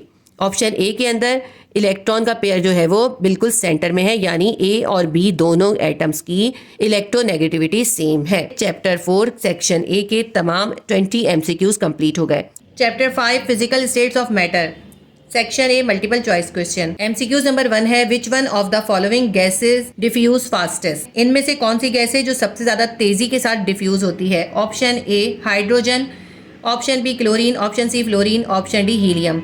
सबसे तेजी से वो गैस डिफ्यूज होती है जिसका सबसे कम मास होता है। हाइड्रोजन का मास सबसे कम है। इन तमाम गैसेज में हाइड्रोजन वो गैस है जो सबसे ज्यादा तेजी के साथ डिफ्यूज होती है। तो MCQs नंबर 1 का आंसर आएगा ऑप्शन ए, हाइड्रोजन। नंबर 2 है the vapour pressure of a liquid increases with the dash. Liquid का वेपर प्रेशर किस चीज के बढ़ाने से बढ़ जाता है? Option A increase of pressure, pressure के बढ़ाने से। Option B increase of temperature, temperature के बढ़ने से। Option C increase of intermolecular forces, intermolecular forces के बढ़ जाने से। Option D increase the polarity of molecule, molecules की पोलैरिटी बढ़ जाने से। लिक्विड का वेपर प्रेशर जो है वो टेम्परेचर के इंक्रीज होने से इंक्रीज होता है। तो एमसीक्यूज नंबर 2 का आंसर आएगा option B increase of temperature. MCQs number 3 करते हैं the freezing point depends upon. Freezing points किस चीज पे डिपेंड करता है? Option A nature of liquid, option B pressure, option C temperature, option D volume. Freezing point जो है temperature पे डिपेंड करता है। तो एमसीक्यूज नंबर 3 का आंसर आएगा option C temperature. MCQs number 4 है 1 atmospheric pressure is equal to. एक एटमॉस्फेरिक प्रेशर किसके इक्वल होता है? हमें 1 एटमॉस्फेरिक प्रेशर को इसमें पास्कल के अंदर बताना है। ऑप्शन ए है 10,325 पास्कल, ऑप्शन बी है 1,06,075 पास्कल, ऑप्शन सी है 10,523 पास्कल, ऑप्शन डी है 1,325 पास्कल। 1 एटमॉस्फेरिक प्रेशर जो है वो 1,01,325 पास्कल के इक्वल होता है। तो एमसीक्यूज नंबर 4 का आंसर आएगा ऑप्शन डी। इसके अंदर तो आपको 1 एटमॉस्फेरिक प्रेशर को पास्कल के इक्वल बताना था। पेज नंबर 96 पे आप देखिएगा एक छोटा सा वो डू यू नो का कैप्शन है, उसके अंदर आपको बताया है कि 1 एटमॉस्फेरिक प्रेशर कितने पास्कल के इक्वल होता है, कितने टॉर के इक्वल होता है और कितने मिलीमीटर के इक्वल होता है। ज़रूरी नहीं है कि वो आपको पास्कल में ही पूछें, हो सकता है वो आपसे टॉर में पूछ लें और हो सकता है वो आपसे मिलीमीटर या एमएम में पूछ लें। 1 एटमॉस्फेरिक प्रेशर जो है वो 760 टॉर और 760 मिलीमीटर के इक्वल होता है। तो अगर आपको वो टॉर या मिलीमीटर में ऑप्शन गिवन करें तो फिर आपको याद होना चाहिए, तो आप याद रखिएगा, ठीक है। एमसीक्यूज नंबर 5 है which of the following does not affect the boiling point. इनमें से कौन सी चीज़ है जो बॉइलिंग पॉइंट को अफेक्ट नहीं करती? ऑप्शन ए है intermolecular forces, option B external pressure, option C initial temperature of liquid, option D nature of liquid. Boiling point के ऊपर इन तमाम चीजों का अफेक्ट होता है, लेकिन नेचर ऑफ लिक्विड का बॉइलिंग पॉइंट पर कोई असर नहीं होता। एमसीक्यूज नंबर 5 का आंसर आएगा option D nature of liquid. MCQs number 6 है the mobility of liquids is lesser than. Liquid की जो मोबिलिटी होती है वो किससे कम होती है? Option A solid, option B gases, option C both A and B, यानी सॉलिड और गैसेज दोनों, option D none of these. देखिए लिक्विड की जो मोबिलिटी होती है वो गैसेज से कम होती है लेकिन सॉलिड से ज़्यादा होती है, तो ऑप्शन सी तो नहीं आ सकता। लिक्विड की मोबिलिटी गैसेज से ज़्यादा होती है। एमसीक्यूज नंबर 6 का आंसर आएगा option B gases. MCQs number 7 है which of the following have sharp melting point in solids. कुछ सॉलिड्स के नाम दिए आपको बताना है, इनमें से सबसे ज़्यादा शार्प मेल्टिंग पॉइंट किसका होता है? Option A plastic, option B rubber, option C glass, option D diamond. Diamond वो सॉलिड है जिसका सबसे ज़्यादा शार्प मेल्टिंग पॉइंट होता है। तो एमसीक्यूज नंबर 7 का आंसर आएगा option D diamond. MCQs number 8 है which of the following is the lightest form of matter. Matter की सबसे लाइटेस्ट फॉर्म कौन सी है? Option A solid, option B liquid, option C gases, option D plasma. Matter की जो सबसे lightest form होती है वो होती है प्लाज्मा। अगर आपके ऑप्शन में प्लाज्मा मौजूद ना होता तो फिर आप गैसेस लिखते, ठीक है। तो एमसीक्यूज नंबर 8 का आंसर आएगा प्लाज्मा, क्योंकि इस बुक के अंदर आपको मैटर की 5 फॉर्म्स या 5 स्टेट्स बयान की गई हैं। Solid, liquid, gases, plasma, boss, Einstein, condensate, ये आपको 5 स्टेट्स बताई हैं। तो उन 5 स्टेट में सबसे ज़्यादा लाइटेस्ट फॉर्म जो होती है वो होती है प्लाज्मा। एमसीक्यूज नंबर 9 है the liquid molecules leave the surface of liquid in evaporation process because. Evaporation की प्रोसेस में लिक्विड के मॉलिक्यूल सरफेस को छोड़ देते हैं, सरफेस से बाहर निकल जाते हैं, उसकी रीज़न बतानी है। Option A energy is low, option B energy is moderate, option C energy is high, option D none of these. देखिए एवापोरेशन का प्रोसेस इस वजह से होता है कि जो लिक्विड के सरफेस के मॉलिक्यूल होते हैं उनकी एनर्जी हाई हो जाती है, जिसकी वजह से वो सरफेस को लीव कर देते हैं, यानी सरफेस से बाहर निकल जाते हैं। तो एमसीक्यूज नंबर 9 का आंसर आएगा option C energy is high, क्योंकि मॉलिक्यूल की एनर्जी हाई होती है। एमसीक्यूज नंबर 10 है the density of gases increases when its. Gases की डेंसिटी कब बढ़ जाती है? Option A pressure increase, option B temperature increase, option C volume increase, option D none of these. Gases की density जो है वो कूल करने से या कंडेंस करने से बढ़ जाती है। टेम्परेचर इंक्रीज करने से भी वो कंडेंस नहीं होती, वॉल्यूम इंक्रीज करने से भी कंडेंस नहीं होती। तो गैसेस जो हैं वो प्रेशर इंक्रीज करने से डेंस हो जाती हैं, क्योंकि उनके मॉलिक्यूल करीब करीब आ जाते हैं। तो इसलिए एमसीक्यूज नंबर 10 का आंसर आएगा option A pressure increase. Chapter number 5 physical states of matter के 10 एमसीक्यूज हमारे कंप्लीट हो गए। Chapter number 6 solution, section A multiple choice question. MCQs number 1 है N alloy is the homogeneous mixture of. Alloy जो है वो एक होमोजेनस मिक्सचर होता है, किस चीज़ का हमें ये बताना है। ऑप्शन ए 2 सॉलिड्स, 2 सॉलिड्स का, ऑप्शन बी 2 लिक्विड, 2 लिक्विड्स का, ऑप्शन सी 2 गैसेस, 2 गैसेस का, option D solid and liquid, solid और लिक्विड का। 2 सॉलिड्स का मिक्सचर जो है अलॉय कहलाता है। तो एमसीक्यू नंबर 1 का आंसर आएगा ऑप्शन ए 2 सॉलिड्स। एमसीक्यू नंबर 2 है अ saturated solution of KCl on heating become. एक सैचुरेटेड सॉल्यूशन है KCl का, पोटेशियम क्लोराइड का। तो आपको ये बताना है कि उसको अगर हम गर्म करें तो क्या होगा। ऑप्शन ए है अनसैचुरेटेड हो जाएगा, ऑप्शन बी सुपर सैचुरेटेड हो जाएगा, ऑप्शन सी डाइल्यूटेड हो जाएगा, option D all of these. ये तीनों ही काम हो जाएंगे। किसी भी सैचुरेटेड सॉल्यूशन को हीट अप करते हैं तो वो अनसैचुरेटेड हो जाता है, उसके अंदर और ज़्यादा मॉलिक्यूल्स के अंदर स्पेस आ जाती है और वो मजीद सॉल्यूट अपने अंदर डिजॉल्व कर सकता है। तो इसलिए एमसीक्यू नंबर 2 का आंसर आएगा option A unsaturated. MCQ number 3 है if we add sand into water then the mixture is said to be. अगर हम पानी के अंदर सैंड को ऐड कर दें तो ऐसे मिक्सचर को क्या कहेंगे। Option A solution, option B suspension, option C colloid, option D concentrated solution. देखिए जब आप सैंड को वाटर के अंदर मिक्स करते हैं तो आपको उस सैंड के पार्टिकल उसके अंदर नजर आते हैं, तो इसलिए वो सॉल्यूशन नहीं होता और वो सस्पेंशन होता है। कॉलॉइड क्यों नहीं होता, क्योंकि कॉलॉइड के अंदर जो पार्टिकल हैं वो हमें नज़र नहीं आते। सस्पेंशन के अंदर हमें उस सॉल्यूट के पार्टिकल दिखाई देते हैं। कॉन्सेंट्रेटेड सॉल्यूशन वो सॉल्यूशन होता है जिसकी कॉन्सेंट्रेशन ज़्यादा होती है। तो सैंड और वाटर का मिक्सचर होता है सस्पेंशन। एमसीक्यूज नंबर 3 का आंसर आएगा option B suspension. MCQs number 4 है solubility is usually express in gram of solute dissolve in dash grams of a solvent. Solubility usually ये एक्सप्रेस करती है कि सॉल्यूट के ग्राम्स डैश ग्राम सॉल्वेंट के अंदर डिसॉल्व हुए हैं। हमें बताना है कितने ग्राम सॉल्वेंट के अंदर अगर सॉल्यूट के ग्राम डिसॉल्व होते हैं तो उसे कहते हैं सॉल्युबिलिटी। तो ऑप्शन ए है 10, ऑप्शन बी है 100, ऑप्शन सी है 500, ऑप्शन डी है 1000। 100 ग्राम सॉल्वेंट के अंदर जितने ग्राम्स ऑफ सॉल्यूट डिसॉल्व होते हैं वो उसकी सॉल्युबिलिटी कहलाती है। तो एमसीक्यूज नंबर 4 का आंसर आएगा ऑप्शन बी 100। एमसीक्यूज नंबर 5 है example of heterogeneous mixture is. Heterogeneous mixture की एग्जाम्पल बतानी है। ऑप्शन ए है sugar and water, option B है sand and water, option C है salt and water, option D है इंक एंड वाटर। के अंदर हमें कुछ मिक्सचर्स दिए हैं, हमें बताना है उनमें से कौन सा हेट्रोजेनस मिक्सचर है। हेट्रोजेनस मिक्सचर वो होता है जिसके अंदर सॉल्यूट जो होता है सॉल्वेंट के अंदर एक तो थोड़ा बहुत दिखाई भी देता है और उस सॉल्यूशन के अंदर से सॉल्यूट को आसानी के साथ ईजीली अलग किया जा सकता है। ठीक है, तो इसके अंदर ऑप्शन ए है शुगर एंड वाटर। अगर आप शुगर को वाटर के अंदर डिसॉल्व कर देते हैं तो आप उसको इजीली शुगर को वाटर से निकाल नहीं सकते और आपको शुगर वाटर के अंदर डिसॉल्व हुई भी नजर भी नहीं आती। तो ये एक होमोजेनस मिक्सचर है। ऑप्शन बी है सैंड एंड वाटर। आप उसको कितना भी स्टिर करें, कितना भी मिक्स करें, सैंड उसके अंदर डिसॉल्व नहीं होगी, सैंड उसमें अलग से नजर आती रहेगी। आपको वाटर के अंदर सैंड के पार्टिकल दिखाई देंगे और उसको आप किसी छन्नी के जरिए छान के आराम से अलग कर सकते हैं। सैंड और वाटर का जो मिक्सचर होता है वो हेट्रोजेनस मिक्सचर होता है। Option C salt and water. इसी तरह वाटर और सॉल्ट का मिक्सचर भी इजीली अलग नहीं हो सकता, ये भी एक होमोजेनस मिक्सचर है। इंक एंड वाटर ये भी होमोजेनस मिक्सचर होता है। तो सैंड और वाटर जो है वो एक हेट्रोजेनस मिक्सचर है। एमसीक्यूज नंबर 5 का आंसर आएगा option B sand and water. MCQs number 6 है 2 moles of sodium chloride is equal to. Sodium chloride के 2 मोल्स के अंदर कितने ग्राम्स होते हैं, हमें ग्राम्स में उसका मास बताना है। ऑप्शन ए है 123 grams, option B 135 grams, option C 158 grams, option D 117 grams. ये आपका छोटा सा एक न्यूमेरिकल है। हमें नंबर ऑफ मोल्स गिवन है 2 मोल्स हैं और मोलर मास हम निकालेंगे सोडियम क्लोराइड का। सोडियम क्लोराइड के अंदर एक एटम सोडियम का है और एक क्लोरीन का है। देखिए सोडियम का 1 एटम है, उसके 1 एटम को हम उसके मास से मल्टीप्लाई करेंगे, 1 मल्टीप्लाई बाय 23 और इसके साथ क्लोरीन भी है प्लस क्लोरीन का कितना एटम है, क्लोरीन का भी 1 एटम है, इसको हम क्लोरीन के एटॉमिक मास से मल्टीप्लाई करेंगे। क्लोरीन का एटॉमिक मास है 35.4, हम इसको 35 भी ले सकते हैं, मैं पूरी वैल्यू ले रही हूँ।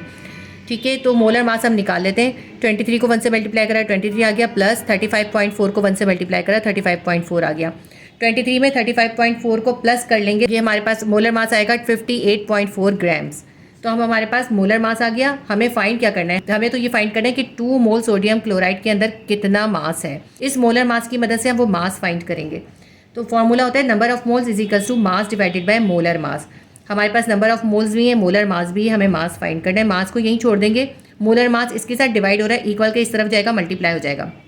हमारा फॉर्मूला बन जाएगा mass is equals to number of moles multiply by molar mass. Number of moles को मोलर मास से मल्टीप्लाई कर दें तो हमारे पास मास आ जाएगा। नंबर ऑफ मोल्स हमारे पास है 2 और मोलर मास हमने निकाला है 58.4। 58.4 को 2 से मल्टीप्लाई करें 116.8 हमारे पास मोलर मास आ जाएगा। इसके पॉइंट के बाद क्योंकि 8 है, 8 जो है 5 से बड़ा है, तो इसको अगर हम राउंड ऑफ करें ये हो जाएगा 117 ग्राम्स। क्योंकि आपके पास ऑप्शन में 116.8 ऑप्शन में नहीं है, 117 ग्राम्स है। तो इसको हम अप्रॉक्सीमेट करके इसकी वैल्यू लिखेंगे।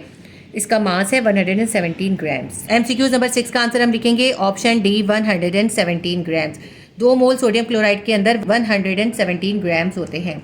MCQ नंबर 7 है molarity of a solution which is prepared by dissolving 40 grams sodium chloride in 500 cm3 of solution is.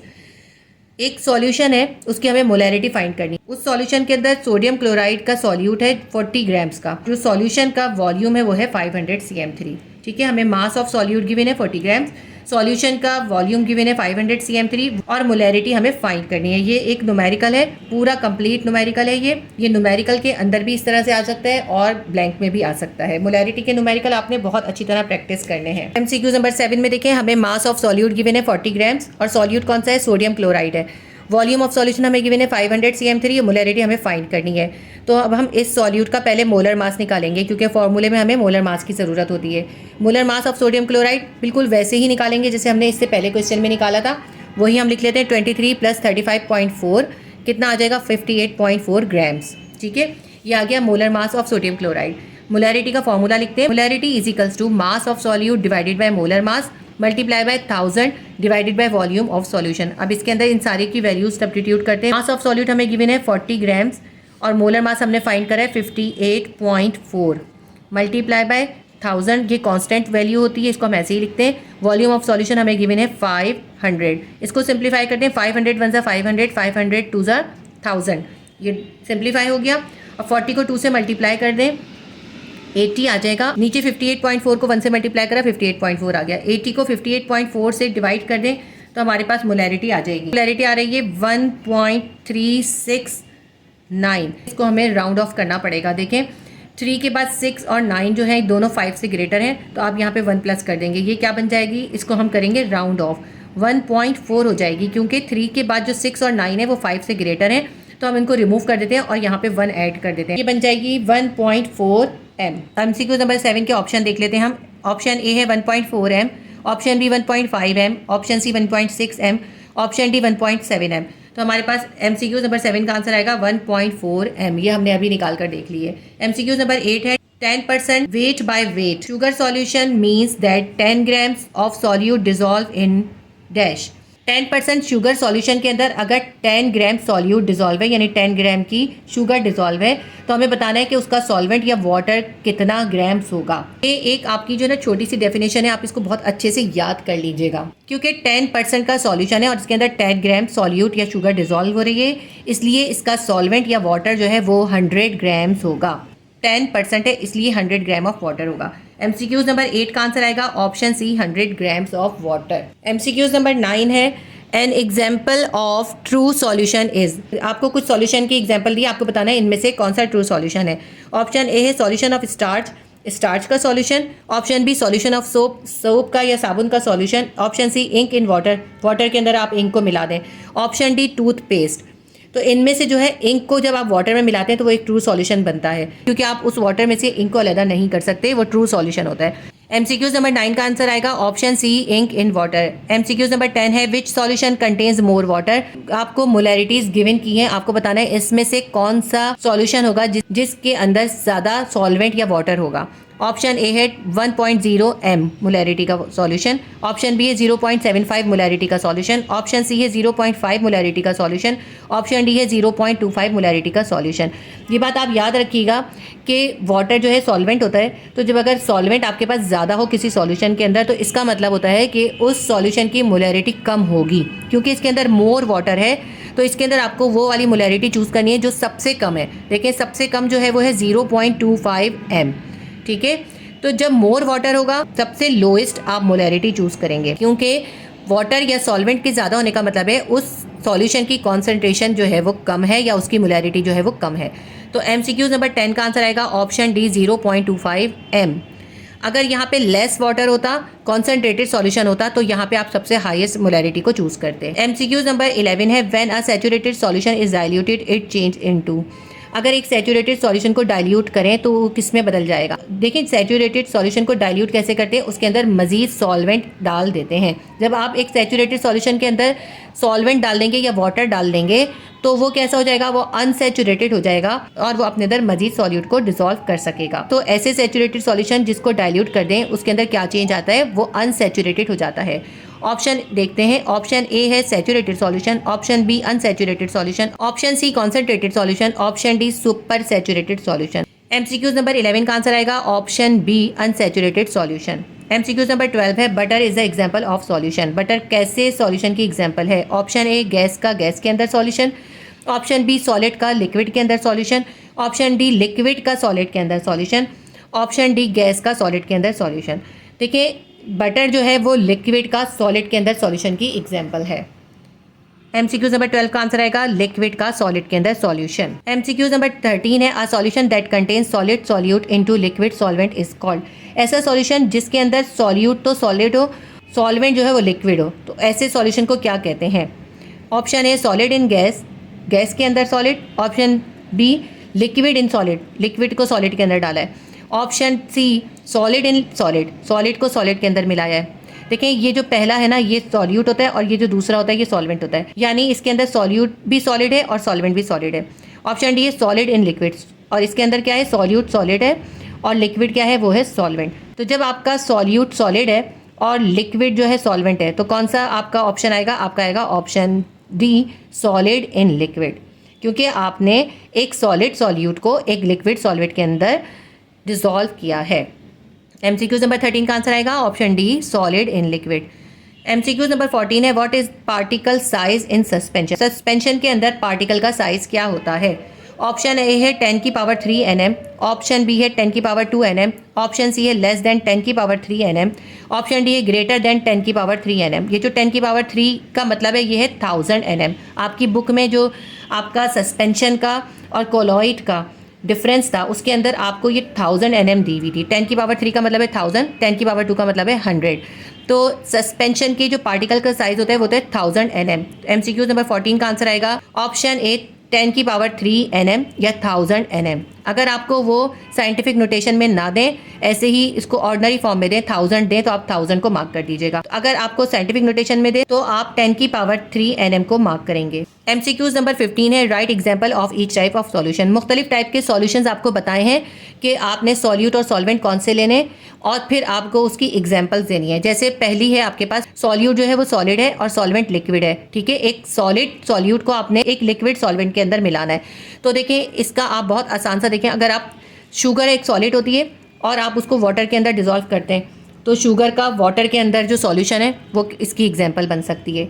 या नमक भी सॉलिड होता है तो आप जो है नमक का पानी के अंदर भी कर सकते हैं। तो मैंने एग्जाम्पल लिखी है शुगर और सॉल्ट इन वाटर, ये इसकी एग्जाम्पल है, ठीक है।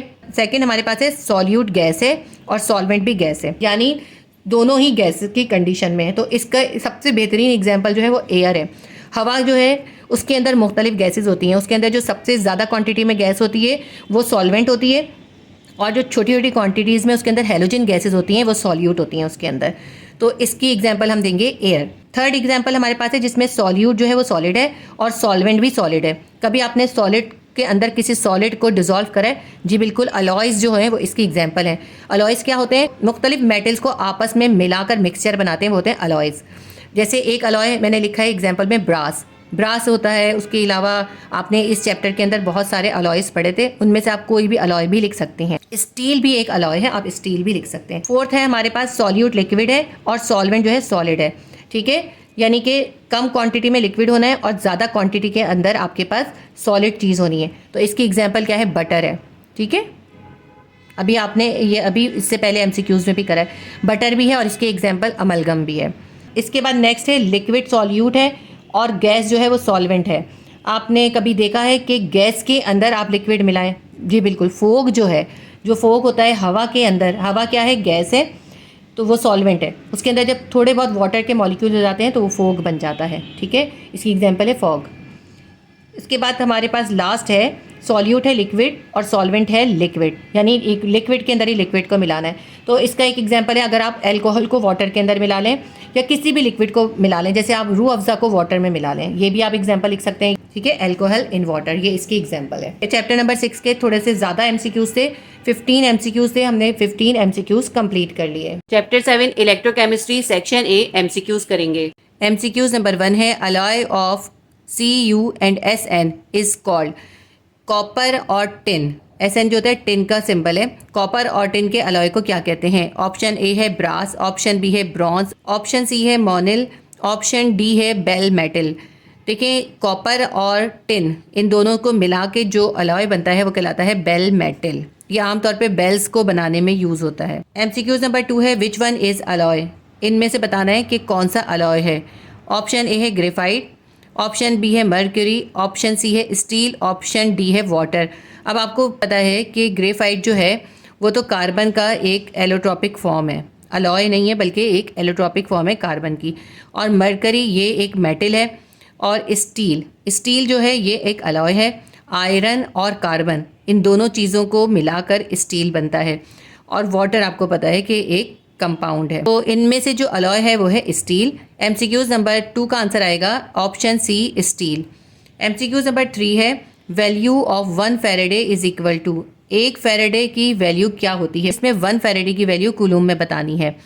ऑप्शन ए है 9.65 कूलूम, ऑप्शन बी है 9650 कूलूम, ऑप्शन सी है 96,500 कूलूम, ऑप्शन डी है 965 कूलूम। 1 फैराडे जो होता है वो 96,500 कूलूम के इक्वल होता है। तो MCQs नंबर 3 का आंसर आएगा ऑप्शन सी 96,500 कूलूम। MCQs नंबर 4 है which one is non electrolyte. इनमें से कौन सा नॉन इलेक्ट्रोलाइट है? ऑप्शन ए है एक्वस HCl का एक्वस सॉल्यूशन, ऑप्शन बी है एक्वस NaCl सोडियम क्लोराइड का एक्वस सॉल्यूशन, ऑप्शन सी है मोल्टन KCl, मोल्टन का मतलब होता है पिघला हुआ पोटेशियम क्लोराइड, ऑप्शन डी है यूरिया। इसमें से जो नॉन इलेक्ट्रोलाइट है वो है यूरिया। A, B और C ये तीनों जो है एक्वस या मोल्टन कंडीशन के अंदर होते हैं, तो इनके अंदर से इलेक्ट्रिसिटी या चार्ज जो है वो पास होते हैं, लेकिन यूरिया जो है वो नॉन इलेक्ट्रोलाइट है। इसके अलावा अगर यूरिया के अलावा कोई और ऑप्शन जो है ना नॉन इलेक्ट्रोलाइट का, वो है बेंजीन और ग्लूकोज और सक्रोज वगैरह। आप इसके साथ साथ ये तीनों नाम भी याद कर लीजिएगा, क्योंकि हो सकता है यूरिया की जगह वो आपको बेंजीन या ग्लूकोज का ऑप्शन दे दें। तो इनमें से जो नॉन इलेक्ट्रोलाइट है वो क्या है? यूरिया। MCQs नंबर 4 का आंसर आएगा option D urea. MCQs number 5 है which one is oxidising agent. इसमें से आपको बताना है कौन सा ऑक्सीडाइजिंग एजेंट है। ऑप्शन ए है एल्युमिनियम, ऑप्शन बी है H2S, ऑप्शन सी है Cl2 यानी क्लोरीन, ऑप्शन डी है NaH। इनमें से जो है क्लोरीन जो है वो ऑक्सीडाइजिंग एजेंट है, क्योंकि ग्रुप 7A के जो एलिमेंट हैं वो कहलाते हैं हेलोजेंस, और वो ऑक्सीडाइजिंग एजेंट होते हैं। क्लोरीन जो है ग्रुप 7A का एलिमेंट है, हेलोजन है। इसमें जो ऑक्सीडाइजिंग एजेंट है वो है Cl2 या क्लोरीन। MCQs नंबर 5 का आंसर आएगा option C chlorine. MCQs number 6 है which one is reducing agent. इनमें से कौन सा रिड्यूसिंग एजेंट है? ऑप्शन ए है H2SO4, ऑप्शन बी है HNO3, ऑप्शन सी है एल्युमिनियम, ऑप्शन डी है आयोडीन। I2 का मतलब है आयोडीन। इनमें से जो है एल्युमिनियम रिड्यूसिंग एजेंट है। MCQs नंबर 6 का आंसर आएगा option C aluminium. MCQs number 7 है which one forms weak electrolyte solution with water. इनमें से कौन सा है जो वाटर के साथ मिलके एक वीक इलेक्ट्रोलाइट बनाता है? वीक इलेक्ट्रोलाइटिक सॉल्यूशन वो होते हैं जो कि मुकम्मल तौर पे आयनाइज नहीं होते, ठीक है, कंप्लीटली आयनाइज नहीं होते। ऑप्शन ए है HCl, ऑप्शन बी है KOH यानी पोटेशियम हाइड्रोक्साइड, ऑप्शन सी है NaCl यानी सोडियम क्लोराइड, ऑप्शन डी है CH3COOH यानी एसिटिक एसिड। देखिए इसमें से जो वीक इलेक्ट्रोलाइट है वो है एसिटिक एसिड या CH3COOH, क्योंकि ये CH3COOH यानी एसिटिक एसिड जो है एक वीक एसिड है, इसलिए ये एक वीक इलेक्ट्रोलाइट है। जबकि HCl एक स्ट्रॉन्ग एसिड है और ये स्ट्रॉन्ग इलेक्ट्रोलाइट है। KOH जो है एक स्ट्रॉन्ग बेस है, ये एक स्ट्रॉन्ग इलेक्ट्रोलाइट है। सोडियम क्लोराइड एक सॉल्ट है, ये भी एक स्ट्रॉन्ग इलेक्ट्रोलाइट है। एसिटिक एसिड जो है वो एक वीक एसिड है और ये एक वीक इलेक्ट्रोलाइट है। तो MCQs नंबर 7 का आंसर आएगा option D CH3COOH। MCQs number 8 है in dry cell dash is use as cathode. Dry cell के अंदर कैथोड के तौर पर किसे यूज़ करते हैं? ऑप्शन ए है जिंक यानी Zn, ऑप्शन बी है Cu यानी कॉपर, ऑप्शन सी है Sn यानी टिन, ऑप्शन डी है ग्रेफाइट। ड्राई सेल के अंदर कैथोड के तौर पर ग्रेफाइट को यूज़ किया जाता है या MnO2 मैंगनीज डाइऑक्साइड को यूज़ किया जाता है। क्योंकि इसके अंदर मैंगनीज डाइऑक्साइड का ऑप्शन नहीं है इसलिए हम ग्रेफाइट को लगाएंगे। MCQs नंबर 8 का आंसर आएगा option D graphite. MCQs number 9 है 1 gram equivalent weight of aluminium is equal to. Aluminium का 1 ग्राम इक्विवेलेंट वेट कितना होगा, हमें ये बताना है। ऑप्शन ए है 9 ग्राम, ऑप्शन बी है 27 ग्राम, ऑप्शन सी है 54 ग्राम, ऑप्शन डी है 1 ग्राम। इक्विवेलेंट वेट निकालने के लिए हम क्या करते हैं, जो हमें एलिमेंट दिया है उसके एटॉमिक मास को हम उसकी वैलेंसी से डिवाइड करते हैं। क्योंकि हमें एल्युमिनियम का इक्विवेलेंट वेट निकालना है तो एल्युमिनियम के एटॉमिक मास को हम उसकी वैलेंसी से डिवाइड करेंगे, हमारे पास इसका इक्विवेलेंट वेट आ जाएगा। तो इक्विवेलेंट वेट निकालने का फॉर्मूला क्या होता है, एटॉमिक वेट को हम डिवाइड करते हैं वैलेंसी से, atomic weight divided by valency. अब क्योंकि हमें एल्युमिनियम का निकालना है तो एल्युमिनियम के एटॉमिक वेट को उसकी वैलेंसी से डिवाइड करेंगे। एल्युमिनियम का एटॉमिक वेट होता है 27 और उसकी वैलेंसी होती है 3, तो हम 27 को 3 से डिवाइड करेंगे, हमारे पास आ जाएगा 9 ग्राम। तो एल्युमिनियम का 1 ग्राम इक्विवेलेंट वेट 9 ग्राम होगा। देखिए इस MCQs के अंदर आपको एल्युमिनियम गिवन क्या है, एल्युमिनियम के अलावा आपको कोई और एलिमेंट भी दे सकते हैं। सपोज करें आपको सिल्वर यानी Ag दे देते हैं, क्योंकि Ag की एग्जाम्पल बुक में मौजूद है तो Ag भी दिया जा सकता है। तो Ag यानी सिल्वर का एटॉमिक मास कितना होता है या एटॉमिक वेट कितना होता है, वो होता है 108 और उसको हम उसकी वैलेंसी से डिवाइड करेंगे। इसकी वैलेंसी जो होती है ना सिल्वर की या Ag की, वो होती है 1। 108 को 1 से डिवाइड करेंगे तो हमारे पास आ जाएगा 108 ग्राम। सिल्वर का 1 ग्राम इक्विवेलेंट वेट कितना होगा, 108 ग्राम। इसी तरह अगर हम कैल्शियम को ले लें, कैल्शियम का एटॉमिक वेट होता है 40 और उसकी वैलेंसी होती है 2, तो जब हम 40 को 2 से डिवाइड करेंगे तो 20 ग्राम आएगा। MCQs नंबर 9 का आंसर आएगा option A 9 gram. 1 gram equivalent weight of aluminium is equals to 9 gram. MCQs number 10 है which one is correct statement. Option A है oxidation occurs at cathode. Oxidation का प्रोसेस कैथोड पर होता है, तो ये गलत है। ऑक्सीडेशन का प्रोसेस जो है एनोड पर होता है, ये स्टेटमेंट गलत है। ऑप्शन बी है रिडक्शन अकर एट एनोड, तो जैसे ये गलत है इस तरह ये भी गलत है, क्योंकि रिडक्शन एनोड पर नहीं होता बल्कि ऑक्सीडेशन एनोड पर होता है। ऑप्शन सी है रिडक्शन अकर एट कैथोड, जैसा कि अभी बताया कि रिडक्शन एनोड पर नहीं हो रहा होता, तो रिडक्शन कहाँ हो रहा होता है, कैथोड पे हो रहा होता है। तो ऑप्शन सी यही है हमारा कि रिडक्शन कैथोड पर होता है, तो ये एक सही स्टेटमेंट है। ऑप्शन डी भी देख लेते हैं। Ion loose electron at cathode, ion जो है इलेक्ट्रॉन लूज करते हैं कैथोड पे। देखिए कैथोड के ऊपर तो आयन गेन होते हैं, क्योंकि कैथोड के ऊपर रिडक्शन का प्रोसेस होता है। आयन लूज होने का मतलब है ऑक्सीडेशन होना और आयन गेन होने का मतलब है रिडक्शन होना। क्योंकि कैथोड पे रिडक्शन का प्रोसेस होता है, ऑक्सीडेशन का प्रोसेस नहीं होता, इसलिए ये लास्ट स्टेटमेंट भी गलत हो गया। तो इन तीनों स्टेटमेंट में सिर्फ एक स्टेटमेंट सही है, वो है स्टेटमेंट सी कि reduction occur at cathode, reduction cathode पे होता है। MCQs नंबर 10 का आंसर आएगा option C reduction occurs at cathode. Chapter number 7 electrochemistry के 10 MCQs हमारे कंप्लीट हो गए। Chapter 8 chemical reactivity, section A multiple choice question. MCQs number 1 है which one metal belongs to alkaline earth metal. इनमें से कौन सी मेटल अल्कलाइन अर्थ मेटल से बिलोंग करती है। ऑप्शन ए है बी होता है बोरोन का सिंबल। ऑप्शन बी है BI होता है बिस्मिथ का सिंबल। ऑप्शन सी है BR यानी ब्रोमीन। ऑप्शन डी है BA यानी बैरियम। बैरियम जो है वो अल्कलाइन अर्थ मेटल होता है। MCQs नंबर 1 का आंसर आएगा option D BA। MCQs number 2 है विच वन इज बैरियम। आपको बताना है कि बैरियम का सिंबल कौन सा है। ऑप्शन ए है BI बिस्मिथ का सिंबल है। ऑप्शन बी है BE जो है बेरिलियम का सिंबल है। ऑप्शन सी है BA बैरियम का सिंबल है। ऑप्शन डी है BR ब्रोमीन का सिंबल है। तो MCQs नंबर 2 का आंसर आएगा option C BA। MCQs number 3 है chlorine can be displaced by. Chlorine किस चीज़ से डिस्प्लेस हो जाती है। ऑप्शन ए है F यानी फ्लोरीन से। ऑप्शन बी है BR यानी ब्रोमीन से। ऑप्शन सी है I यानी आयोडीन से। ऑप्शन डी है AT यानी एस्टाटीन से। ये जो तमाम ऑप्शन है ना, ये ग्रुप 7A से बिलोंग करते हैं और ये हेलोजेंस कहलाते हैं। इनमें होते हैं क्लोरीन, फ्लोरीन, ब्रोमीन, आयोडीन और एस्टाटीन। इनमें जो सबसे ज़्यादा ऑक्सीडाइजिंग पावर रखता है वो रखता है फ्लोरीन। उसके बाद जो ऑक्सीडाइजिंग पावर होती है वो होती है क्लोरीन की। देखें कैसे लिखेंगे, सबसे ज़्यादा ऑक्सीडाइजिंग पावर होती है फ्लोरीन की, फिर उससे कम होती है क्लोरीन की, फिर उससे कम होती है ब्रोमीन की और फिर उससे कम होती है आयोडीन की। इसमें सबसे ज़्यादा जो ऑक्सीडाइजिंग पावर रखता है वो रखता है फ्लोरीन। अगर क्लोरीन को डिस्प्लेस करना है तो उसके लिए उससे ज़्यादा ऑक्सीडाइजिंग पावर वाला एलिमेंट ही उसको डिस्प्लेस करेगा, वो होगा फ्लोरीन। क्लोरीन को इनमें से कौन डिस्प्लेस कर सकता है, सिर्फ फ्लोरीन डिस्प्लेस कर सकता है। बाकी ब्रोमीन और आयोडीन क्लोरीन को डिस्प्लेस नहीं कर सकते क्योंकि उनकी ऑक्सीडाइजिंग पावर कम है। इसके अंदर हमसे पूछा था क्लोरीन को कौन सा एलिमेंट इनमें से डिस्प्लेस कर सकता है, तो इसके अंदर क्लोरीन को सिर्फ फ्लोरीन ही डिस्प्लेस कर सकता है और फ्लोरीन को इनमें से कोई भी डिस्प्लेस नहीं कर सकता क्योंकि फ्लोरीन की सबसे ज़्यादा ऑक्सीडाइजिंग पावर है। एमसीक्यूज नंबर 3 का आंसर आएगा option A fluorine. MCQs number 4 है which one is strong acid, इनमें से कौन सा स्ट्रॉन्ग एसिड है।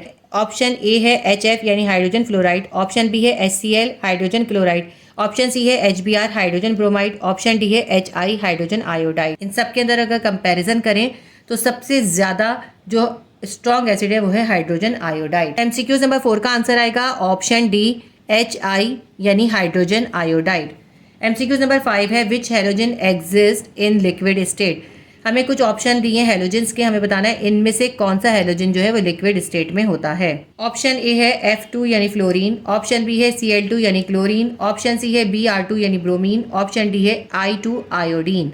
तो इनमें से कौन सा हैलोजन है जो लिक्विड स्टेट में होता है। देखिए फ्लोरीन और क्लोरीन तो गैसेज होती हैं, ब्रोमीन लिक्विड होता है और आयोडीन जो है वो सॉलिड होता है। एमसीक्यूज नंबर 5 का आंसर आएगा ऑप्शन सी Br2 यानी ब्रोमीन।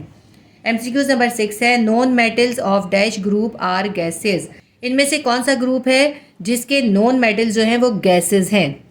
ऑप्शन ए है 6A, ऑप्शन बी है 7A, ऑप्शन सी है 8A, ऑप्शन डी है 8B। ग्रुप 8A के अंदर नोबल गैसेज हैं और वो सब नॉन मेटल्स हैं। तो एमसीक्यूज नंबर 6 का आंसर आएगा ऑप्शन सी 8A। एमसीक्यूज नंबर 7 है विच वन इज मेटालॉइड, इनमें से कौन सा मेटालॉइड है। ऑप्शन ए है Br यानी ब्रोमीन, ऑप्शन बी है Se यानी सेलेनियम, ऑप्शन सी है S यानी सल्फर, ऑप्शन डी है Sr यानी स्ट्रोनियम।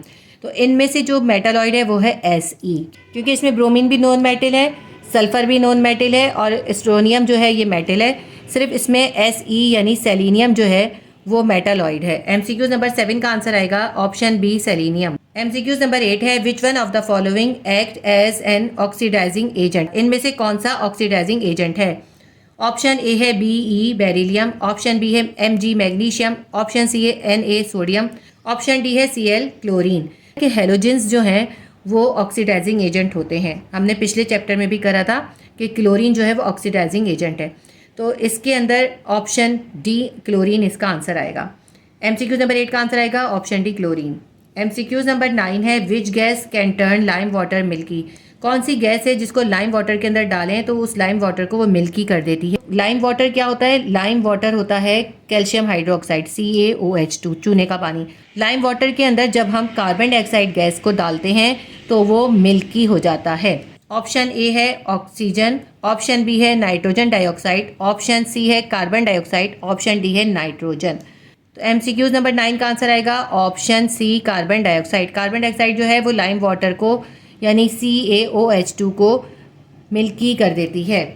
एमसीक्यूज नंबर 10 है which compound is known as lunar caustic, इनमें से कौन सा कंपाउंड है जिसे ल्यूनर कॉस्टिक कहते हैं। ऑप्शन ए है KNO3 potassium nitrate, option B है AgNO3 silver nitrate, option C है NaOH sodium hydroxide, option D है NaNO3 सोडियम नाइट्रेट। तो इनमें से जो है AgNO3 वो कंपाउंड है जिसे ल्यूनियर कॉस्टिक कहते हैं।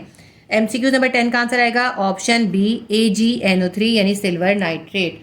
हमारे चैप्टर नंबर 8 के 10 एमसीक्यूज कंप्लीट हो गए। उम्मीद करती हूँ ये वीडियो आपके लिए हेल्पफुल रही होगी। मैंने आपको पूरी बुक के तमाम एमसीक्यूज कंप्लीट करा दिए। अगर आप ये सारे एमसीक्यूज रिवाइज करेंगे तो इंशाल्लाह ताला आपके एग्जाम में आपके लिए ये बहुत हेल्पफुल रहेंगे।